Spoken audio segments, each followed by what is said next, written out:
Hey there! In this video, I will show you exactly how to fix input delay in CS2.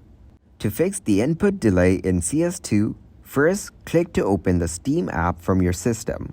Open the CS2 in the Steam app. Click on the Play Game button given below. If you encounter the issue, minimize this tab and go to your taskbar. Here, search and open Apps and Features. In the search list, search for Steam. Once you find it, click on it and uninstall it.